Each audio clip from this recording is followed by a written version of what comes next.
김동섭의 인사이트 시간입니다. 주목할 변수들이 좀 많이 대기하고 있죠. 소비자 물가지수, 지난달에 이어서 또 이번엔 어떤 수치로 우리를 놀라게 할지, 그리고 금융주의 실적 발표 등 두루두루 살펴볼 내용들이 많습니다. 이를 포함해서 우리가 시장 어떻게 바라봐야 될지 이분의 전략 나눠보도록 할게요. 의견 주실까요? 네, 안녕하세요. 김동섭입니다. 시장이 굉장히 강하죠. 미국 시장이 이틀 연속으로 반등하는 모습이 나왔어요. 시장의 그 핵심 키포인트는 아마 지난주에 제가 말씀드렸지만 소비자 물가지수가 아주 중요하다라는 표현을 써드렸어요.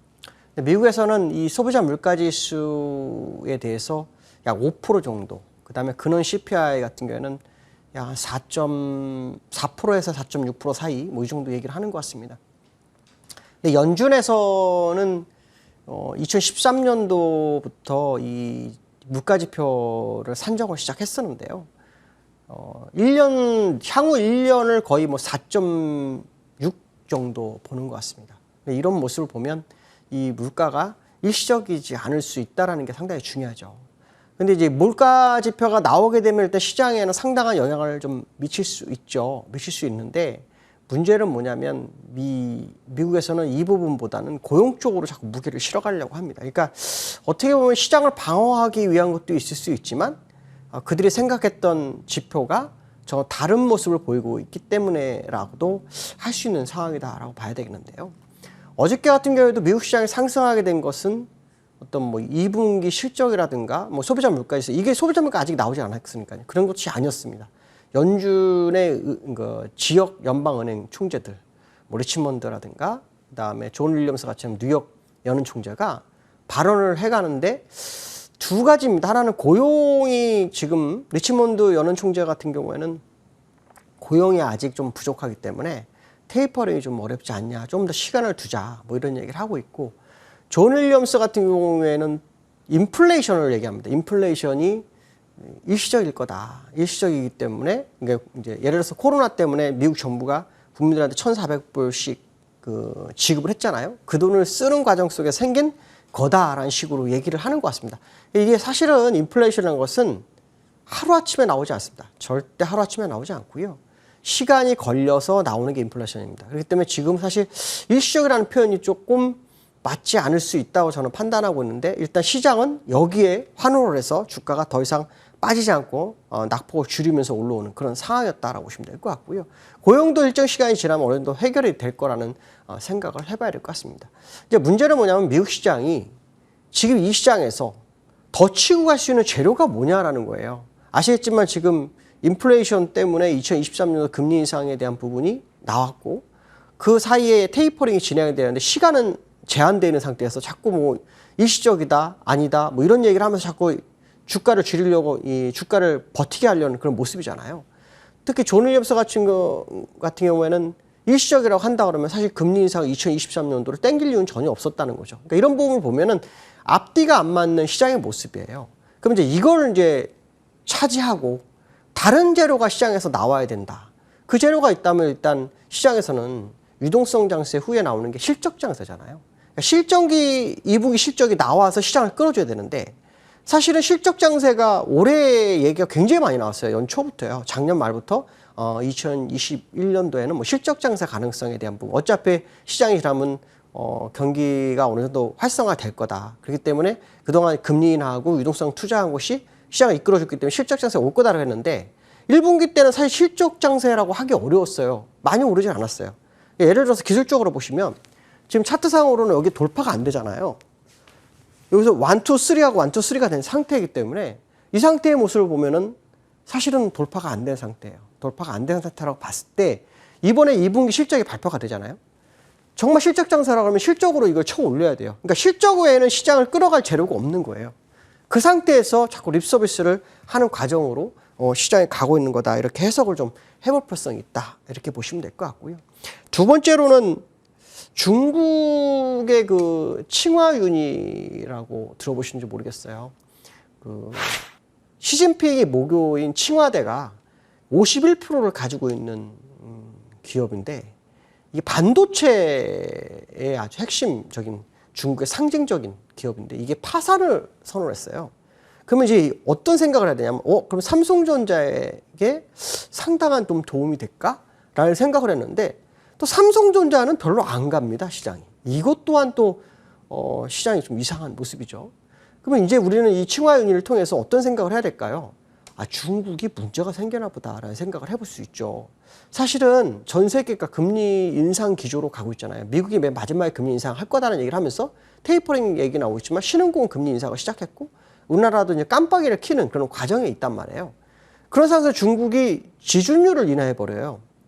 그러고 난 다음에 그 다음날 칭화윤리가 파산 선고를 해요. 그러면 지금 중국이 굉장히 좀 어려운 거 아니냐 이런 생각을 해볼 수 있죠. 그래서 중국의 경기 둔화 가능성이 제기되는 이런 상황 속에서 칭화윤리가 파산했다? 그러면 삼성전자에는 호재가 돼야 되는 거 아닌가요? 근데 삼성전자가 못 가요. 삼성전자가 못 가는 정도는 두 번째 문제죠. 주가가 옆으로 기울고 있어요. 그래서 기술적 분석으로 좀 보시면 주봉 상태의 차트는 이렇게 우하향으로 완전히 기울었어요. 이게 싹 올린 다음에 윗골이 맞고 옆으로 기어서 내려가고 있어요. 이 옆으로 자세히 보면 이렇게 행보하는 것 같이 보지만 멀찌감치 보면 우하향으로 떨어지고 있는 과정이거든요. 특히 삼성전자 같은 경우 이런 호재가 있는데도 못 가요. 그러니까 이 삼성전자가 올릴 때 핵심 키포인트는 뭐냐면 반도체 슈퍼사이클이었어요. 이게. 그러니까 그 슈퍼사이클이 들어온 해가 이제 올해죠. 근데 올해는 또 그 영향을 못 미쳐요. 그리고 주가가 여기서 어떻게 되냐면 주가의 목표치가 하향이 돼버려요. 하향이 되면서 주가가 약간 흔들리는 거거든요. 그러니까 사실은 지금 이 삼성전자가 올라갈 재료는 다른 재료가 나와야 되는데 그 재료가 지금 현재 부재한 상태예요. 특히 삼성전자가 실적이 얼마 전에 굉장히 좋았잖아요. 매출이 제가 알기로 63조에 영업이익이 12조 5천억 정도 되는 걸로 아는데도 최고치가 나는데 주가가 더 못 가요. 이건 왜 그러냐면 6개월 선행해서 움직이는 거거든요. 그래서 내년도에 실적이 약간 꼬꾸라질 거라는 얘기가 좀 나오고 있으면서 목표치를 하향 조정했기 때문에 삼성전자 못 가는 거다. 그래서 아마도 칭화윤리의 어떤 그 영향을 받아야 돼 못 받는 것이 좀 아쉽고 두 번째는 이 삼성전자의 개인이 엄청나게 많습니다.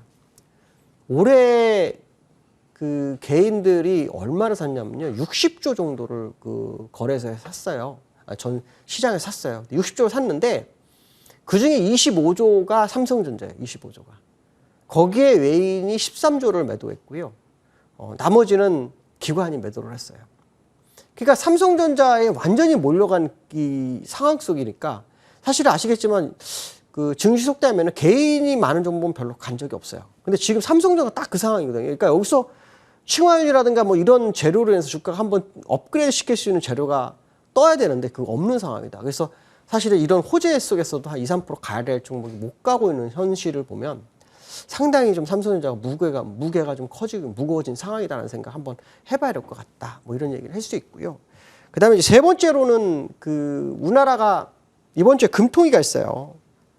이 금통위가 있는데 그 시장에서는 많은 얘기가 있었어요. 무슨 얘기냐면 7월에도 금리가 인상할 수도 있고 8월도 가능하고 10월도 가능하다. 그래서 올해 뭐 2번 뭐 이 얘기는 있고 내년도면 1.25% 정도 될 거다. 뭐 이런 얘기가 많은데 델타 변이 뭐 바이러스 하면서 지금 수도권에 확진자가 늘어서 1,000명대 확진자가 됐잖아요. 이렇게 되면은 금리 인상이 쉽지 않을 수도 있다라는 생각을 할 수 있죠. 근데 일단 이달은 못 할 거예요. 제가 볼 때 이달은 못 하고. 왜냐하면 과거에 깜빡이를 켜놓고 한 달 아니면 2번, 그러니까 첫 번째, 두 번째 그 깜빡이 켠 이후에 첫 번째, 두 번째의 금통위에서 금리 인상을 하거나 금리 인하를 했었던 한국은행 입장에서 이번은 안 할 거예요. 문제는 뭐냐면 스탠스를 유지해 주느냐 안 해주냐예요. 금리 인상의 스탠스를 그대로 그 한국은행이 가져간다 그러면 델타 변이라든가 이 바이러스가 영향을 못 미치는 거고요.